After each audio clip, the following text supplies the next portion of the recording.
Okay, what I've got here is a box just arrived from the US, and so what we've ordered. Ordering from the US is always expensive. The postage costs an awful lot. You still got to pay customs charges when they arrive. We do things correctly, and you've also got all the FIFO fees and all the rest of it on top. So this has arrived from the US, and we're you have a look at it. Yeah, you can see the customs charge label on the side here. I've already taken all that. There's all the photo documents in there. I've already taken a picture. So let's get into this box. What we order when we order from the US is we only ever really order things. We don't order plants for resale straight away anyway. We order plants that we're going to grow on as stock plants. Things that you can't get in cultivation over here, or things that are rare. Now, this is an interesting one. I ordered, these are mostly terrarium plants, these ones. And there were 2 plants on the list that I added at the last moment. I always like to prepare my list, and I always check the names on queue first.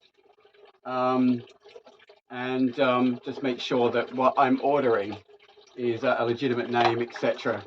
So at the last minute, I made 2 changes to the order and added 2 things.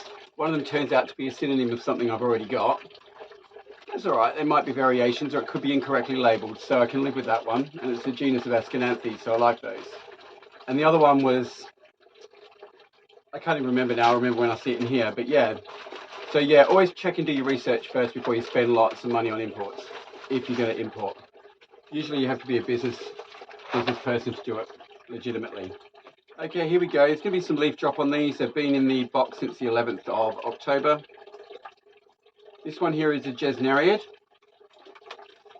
Gesneriad, whatever your accent is, who cares? The plant doesn't care. This is a genus called, oh, here we go. Here's it, and now you can all laugh. Luckily, there's labels here. Nematanthus. I think I've said that right. Not only do I get it wrong anyway, but I butcher it with the Australian accent. So I've learned how to say some of them over here in Europe, but I don't always get it right. Nice plant, actually. I'm impressed with this one. And so we'll be able to grow these on over here. Something I've never seen over here. There's a couple of Nematanthus species that you get. Most of the plants you see are actually hybrids. You get 2. There are 2 species, gregarious, and I can't remember the other one that you'll find if you're going to get a species. You'll never see this one. So I'm happy with that. Good plant. Oh, now you've got to stand up, and they need a water. When all else fails, I've got a waterfall behind me right here. But be careful though, because if these have been sprayed, the tropical fish in there. I've got zebradanios and white cloud mountain minnows in there, and they breed even. I never even feed them actually. It's months since I've given them any fish food, but they're doing quite well. There's frogs now in here as well, so I want those to keep breeding because they'll eat the pests. I'm going to get some orchid mantises in here at some point as well. Right. What did I get? What's this one? Okay, right. So this was the other one that I added at the last minute. So this one here is a peperomia. It actually turns out that this one is a synonym of another species, and that other species is something that you can actually get it. It's produced by tissue culture in the Netherlands. But it's actually quite a nice clone of it. But it's never sold under its scientific name. It's sold as one of these. They create names for them for the houseplant trade, and people who sell houseplants never bother to do their fact checking or their provenance or anything else. They just keep on selling it under the incorrect name. Let's show you if you're into it for the horticulture and the science, or are you into it just to make a few bucks. There's a good little plant actually. I mean, it's all twisted around. There's I could already split that into about 5 plants, but we're going to let that grow for a little while. We are not the kind of people that would just take a photo of it like this and chuck it on eBay. No way. That's not good. That's not good trading on any account. What have we got here? So that one there is a peperomia. This one here, I should actually show you guys close-ups on the camera. There you go. There it is there. In America, they call this one a taco thing, which I can see why, you know, Chaco's Mexico's neighbouring country. So yeah, it's a nice little plant, that one. We're going to repot that though. And oh yeah, the waterfall.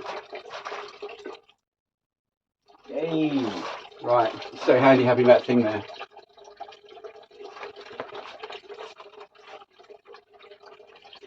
Oh, what have we got here?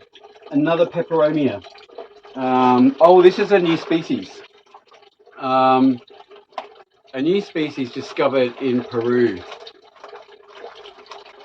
This will be interesting, actually. This one's definitely not in cultivation in Europe.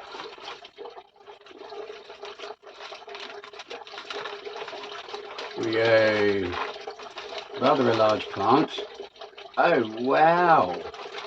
Now that is going to do well.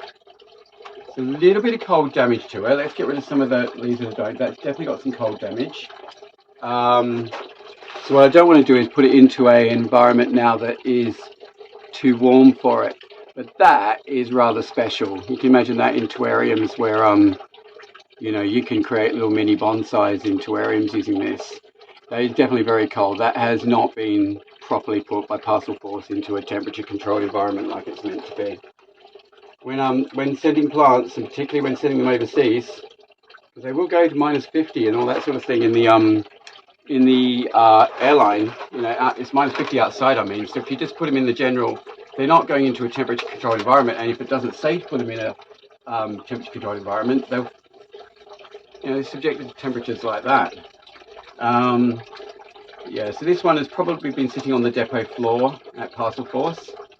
You know, they did, when customs charges need to be paid, it does delay things by a day or two. I'd still rather do the right thing and pay my taxes and not deceive the HMRC. It does mean a delay of a day or two with the plants, but you know what? It's important stuff. You do everything by the book. It's not standing up. Very, very top heavy, that one. Right, what have we got next? Oh, geez. Right. Peperomia. Oh, a species called Blanda.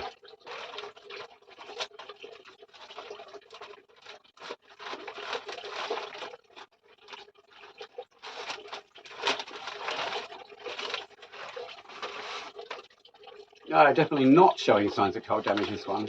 It really depends, you know, you order these tropical plants, it depends on what elevation they've come from, how long that person's had them, have they become acclimatized to that person's cultural conditions.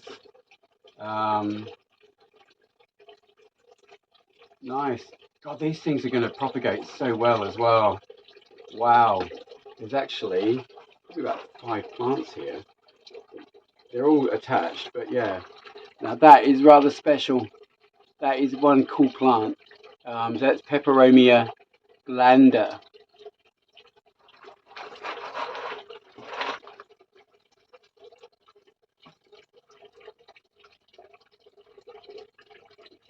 Oh, stand up. Right. I think they'll be going to be going in pots with a few stones at the bottom. Some of those. Shane's going to be busy. Shane, for those of you that don't know, Shane is part of the Orchid Botanics family, and his passion and interest is the propagation bit, and bringing these things on and dividing them, growing them from seed. We're going to put him on a tissue culture course as well and get him in tissue culture. So Orchid Botanics are going to start doing tissue culture like the Dutch, I suppose, with the big nurseries. But yeah, we just want to get the rare things like doing this sort of thing and then just tissue culturing them, and then, you know, in a year's time we'll be able to produce things. You know, we've got some really rare species lying around here in the greenhouse that they're not produced through tissue culture, so we'll find nice clones of them and we'll do that. So Shane's going to make that happen. We've got a little bit of perlite in it. I think I know what this one is. There was no label in it, but it actually is what I thought it was. I was a bit dubious the other night whether I had a common species. It's a US native. Oh, the label's not here. We have to put it up on the screen. There are a few species in this genus, and This one is one of the rarer ones, of which you're not going to find elsewhere. I've never seen that for sale in the UK, never seen it being grown. So we're lucky then to have this one. I love getting these sorts of rare plants in. So much fun. And but we'll put the name on the screen there of that one because I really can't remember it. Oh wow, this is one I'm really excited to get because I don't have this in my collection. There's already a national collection of Askenanthes, but if ever we were looking for a second person, because you can have more than one person owning a national collection. I mean, there's a few that grow pleurothalids, for instance,